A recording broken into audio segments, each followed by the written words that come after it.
Today I'm going to talk about memory cards for your Pen-F.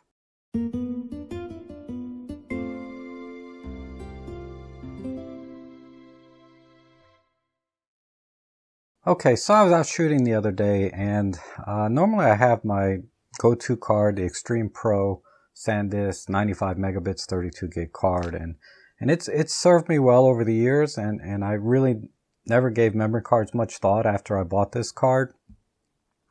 But then one day I was going out, take pictures at the dog park, and I forgot to bring this memory card with me. So fortunately, I keep extra memory cards in my bag, and what I had at the time was my old Transcend Class 10 card, 45 megabits card. And so I put it in there, and what I do is, the dogs, they'll be running around this like fenced area, kind of like a tornado, right? And what I'll do is, if I'm in manual focus, I'll pre-focus in a spot, or if I have an autofocus lens, it doesn't matter. I'm just pre-focusing on a spot, and I'm waiting for the dogs to kind of come running. And then just before they get into that focus area, I'll just fire off, some shots like this. And then maybe there's a couple dogs coming from this direction, and I'll do like that. And so basically it's kind of spray and pray, right? 2-3 second bursts here, there, the other place, and just to kind of get kind of pictures like this, right? The dogs are kind of flying midair, and it's kind of cool. And it's, I just do that for fun, and for general shooting, shot to shot like that in burst mode, the camera's internal buffer handles that pretty well. So you're not really going to notice much difference in the actual shooting time. But what happened is after I fired off that last round, normally I just go to the back of the camera and I start looking at the pictures. And what I noticed was that the camera was still flushing the buffer and writing these pictures to the memory card, and I wasn't able to play back the pictures until that was done. I mean, I could still take pictures, but I couldn't look at them until everything was written to the card. And I understand that, but it was a little frustrating. I had to wait almost a minute for it to finish writing, and that's just like forever in photography terms, right? When I was using my Extreme Pro 95 megabits card, I'd wait, but it'd be like a few seconds, 5 seconds, depending how many, maybe 10 seconds. But there wasn't any really delay to speak of that, was frustrating.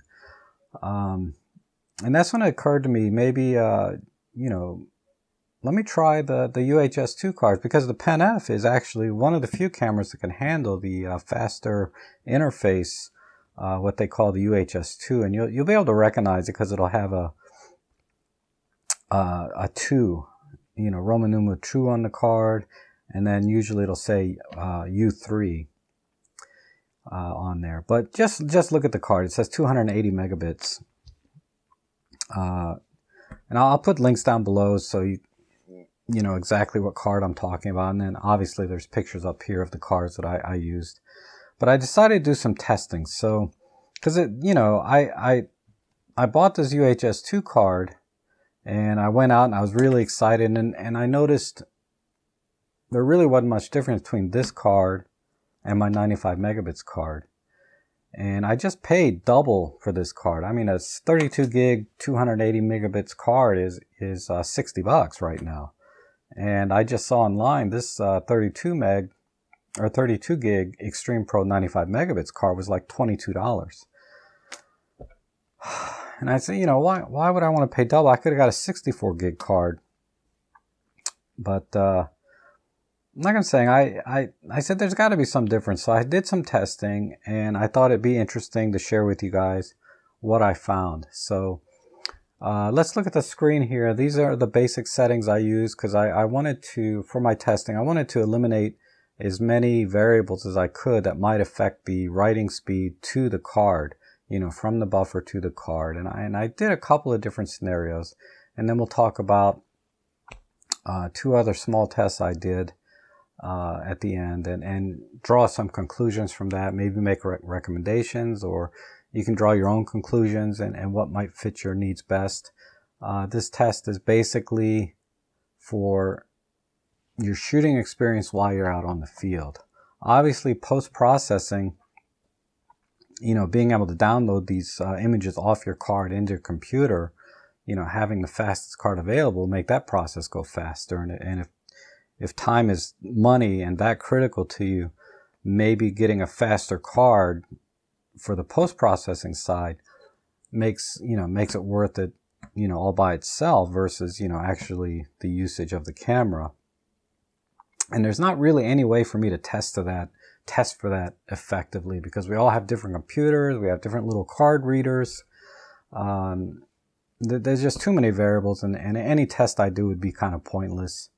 But I'll tell you one or two things I noticed on my computer when going from the 95 megabits to the 280 megabits. Okay, so again, these are the test conditions I used. And let's go to the screen and talk about this, and I'll show you some charts and graphs as we go along. Okay, so like I said, I tried to eliminate as many variables as I can. So I shot in manual mode to eliminate the camera having to calculate exposure. I set it in high-speed shutter. I'm in manual focus, so it doesn't have to waste time trying to acquire focus. And then I wrote one RAW file and one JPEG for every shutter release, which is, I think a lot of us do that. We shoot one RAW and one JPEG. And for this test, I put the lens cap onto the lens because I just want to take black pictures. That way, every file should be the exact same size. The only caveat is that the file sizes are very small. The RAW files came out to be like 10, 11 megabytes, and the JPEGs were like 680K. So on the RAW side, the files were probably 50% smaller. They're normally 15, 16 megabytes, and the JPEGs are normally, 6 to 10 megabytes, maybe 12 megabytes on a high end. So this is not a real world test in terms of writing to the card, but it does eliminate that other variable when I'm taking these shots and counting off how many shots I get and how fast it's writing from one card to the next. And the two tests I did is, the first one is I just held the shutter down for 10 seconds and counted off how many shots I got. And then the second test I did was an arc bracketing test where I click the shutter button once, it takes a picture, a RAW file, and then it writes 32 art filter JPEGs to the camera, because the Pen-F has 32 art filters. And with one click of the shutter, I'm writing all 32. So this will tell me hopefully how fast the camera can write to the card without having to even take the picture, 32 times. So this is how I counted things, is I recorded the shutter as it was firing into this audio recorder, and I counted the little peaks here, because each one of these peaks represents a click of the shutter. And as you can see, for about 2.7 seconds, and up here at the top is the timer, I go up to 10 seconds. For about 2.7 seconds, I was able to take 24 shots in high-speed shutter. And then the buffer filled up, and as you can see, it slowed down here. It took a quarter second to get the next shot, and then a full second to the next shot, and then almost 2 seconds for every shot after that. So obviously the buffer is full, and this is as fast as the camera can write to the card, the two files, the RAW and the JPEG.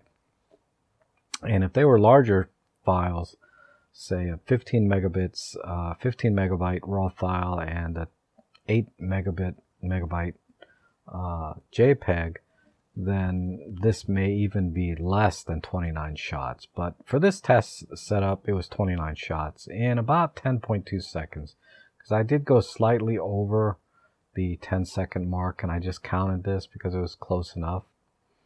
And here's my second test, where I click the shutter once and it writes 32 JPEG files and one RAW file to the card. And that took about 20 seconds to write 32 shots. And just ignore this fraction here, because I did this timing by hand with you know, the Google timer online. And so there's a little bit of a precision error here, but this 22 seconds is definitely within that margin of error. This next card, this is my Sandisk Extreme Pro 95 megabits card, my favorite card. And you can see it did a lot better. I was able to stay in high-speed shutter mode for 3 seconds. And then I got a, you know, an additional, looks like 16 shots in the next 7 seconds. So I'm getting a little better than 2 shots per second here after I filled up the buffer. And even down here, the art bracketing was about 3 seconds faster. It only took 19 seconds to write the 32 JPEG files in RAW file. Not what I was expecting. I was expecting it to be maybe 10 seconds, right? Twice as fast, or 15 seconds, something more than just 3. So that was kind of curious, and I gave that some thought. So let's go to the next card. And here I'm showing, you know, I put in the Sandisk Extreme Pro UHS-II 280 megabits card. And with this card, I was able to stay in high-speed shot mode for 3¼ seconds. And I got 28 shots in high speed instead of 26 because I was able to stay just a little bit longer. So I got another 2 more shots in high speed. And then I was able to get 2 or 3 shots more per second for the next 7 seconds. So good showing by the UHS-II card. But it wasn't twice as fast. I was expecting, you know, maybe 50% faster, or at least being able to stay in the buffer, you know, for 5 or 6 seconds. But I didn't get that, so I was a little disappointed. And this bears out with my real world experience when I took the camera out and was shooting, and didn't feel like there was much difference, if any. This test here kind of bears that out. And what's interesting here is that it took the same 19 seconds to write these 32 shots to the card. So what this number tells me now, and now this number is a little bit more significant. What this number tells me now is that it's not the card that's being slow or holding back the writing. It's actually probably the Olympus CPU processing power that's limiting how fast it's writing to the card. So that was kind of an interesting find. I thought that the CPU is probably the bottleneck here, and not so much what card you're using. Because if you remember the first card, let me go back real quick, the Sandisk Ultra only took 22 seconds, so it's still only 3 seconds faster or slower. Okay, and then one more card I didn't talk about is this 64 gig Sandisk Pixtor, and this is a card I bought. I got a good deal on it. It was not planned. I didn't plan to buy this card. I was going out on a job to take some pictures, and I didn't have an SD card. So I had to stop in Best Buy, and they had this one on sale. But it did a pretty good showing here. It got 26 shots. It let me stay in the buffer for 3 seconds. You can see right about here, it started to slow down, but I think I counted that anyway. And then from there, you know, 1 or 2 shots per second going out from there. But I got 41 shots altogether. And then this number is now an expected 19 seconds. And then when you put them all side by side, you can kind of get a feel for what every card is doing. And comparing these two Extreme Pro cards at the top, my UHS-I 95 megabits against my 280 megabits card, it's only about 10% faster when you're using it in a Pen-F. So in terms of bang for the buck, not so much, right? 10% faster, but costs twice as much, you know, 100% more. So if you need that extra 10% in speed, if you need to stay in for 3¼ seconds instead of 3 seconds, yeah, it's worth every penny, right? But I think for probably most of us, I'd probably just go ahead and stay with this 95 megabits card for the Pen-F. And then down here, the Sandisk. I'm going to try not to use this card ever because this is unbearable. And this also was a problem I was having with my Transcend was, yeah, it would do the same thing, but then I was waiting forever for this thing to finish writing to the card. And I just did a quick timing. I don't have a graphic for it, but it took about a full minute to write, you know, these 29 shots or 30 shots to the Transcend card after I got done taking pictures. And then when I put my Extreme cards in, it was only taking like 15 to 20 seconds to write 40 shots. So definitely the write speed to the card was pretty significant between this bottom row and this top row. These took almost a full minute to write. Maybe not this. This one took about 45 seconds. These cards, you know, I was only waiting 15 to 20 seconds for it to write these 42 shots. But bang for the buck, this 64 gig Sandisk Pixtor is pretty good. I mean, I got 64 gig for about the same price as I paid for this 32 gig Sandisk, and it only got one less shot in 10 seconds. So I'm probably going to be buying either this card or this card in the future. Or I won't hesitate to buy this card again, particularly for video, because that's really a good bang for the buck, and it makes a decent still photography card as well. Now this card, the only reason I would buy this card, and it's not important to me now, but maybe in the future, is when it's slowing down my post-processing work, where I'm reading off 32 gigs of photos or video, and it's just taking twice as long.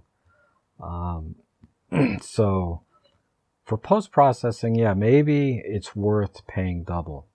But in my situation, and I think for most, it really is not worth paying double for the post-processing side of it. Because again, there's so many variables in the post-processing. And let me show you what I mean. Let's look at the next slide here. This is the UHS-II 280 megabits card in the computer's card reader. Now the computer, my laptop, has a standard card reader, UHS-I, and this card performed very poorly just reading it through the standard card reader. Not as good as any of the other cards, as a matter of fact. It was the slowest of all four cards by a significant amount, particularly on the read side. So I started to wonder, did I get a fake card? You know, did I get a fake UHS-II card? Because they're out there, so I hear. I've been lucky and I haven't gotten a fake card yet, but I bought this from Amazon, and I'll give you the link below to the one that I bought specifically, so that you can avoid this problem, hopefully. It's a card that was shipped and sold by Amazon, I believe. But in any case, I was a little worried maybe I got a fake card. So I bought a UHS-II card reader that plugs into the USB 3 port, and I tested it again.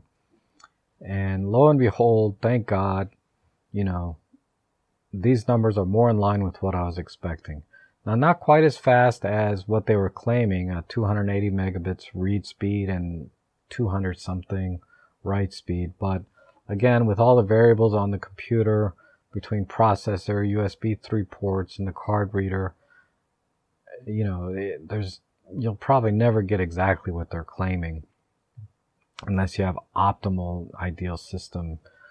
But anyway, this validated, I think, that I did not get a fake card, and that this number here earlier tells me, yeah, this is why I didn't see any difference in the post-processing side initially.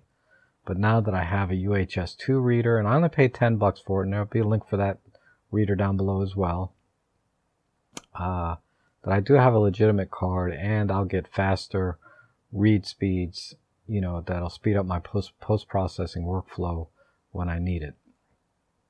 And just for grins, this is my 95 megabits card, and it's making a very good showing, you know, with the 92 megabits read and 85 megabits write.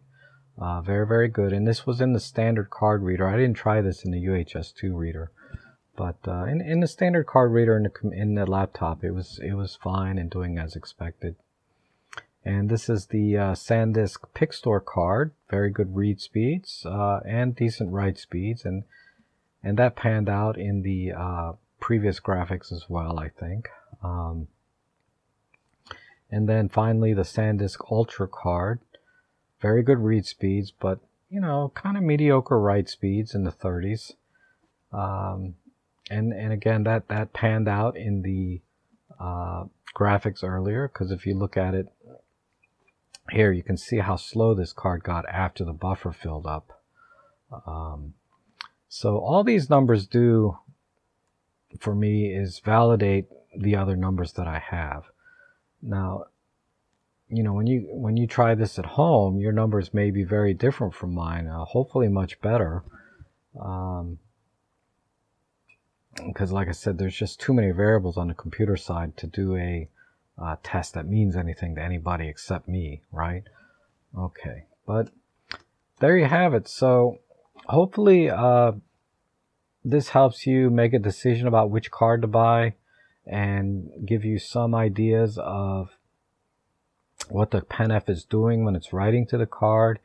Is it really the processing power of the camera holding it back, or is it the actual write speed capability? So I think it's really what's holding back the Pen-F here on the 280 megabits card is probably the processing power and not the UHS-II interface so much. I mean, it was better and faster, but not significantly so. So I thought it was kind of an interesting test, and I hope you guys liked it too. So if you have any questions or comments, leave them below, and if I missed something, let me know. Because I tried to think this through and do a test that would make sense and not be just something stupid and makes no sense. Hopefully I got this right. But if you like this video, hit the like button. I'm going to do some more videos on the Pen-F. I have some other ideas or things I want to share with you that I thought were kind of interesting or neat. So go ahead and hit subscribe so you can see some more videos from me. Okay, so we'll see you again soon. Thanks for watching.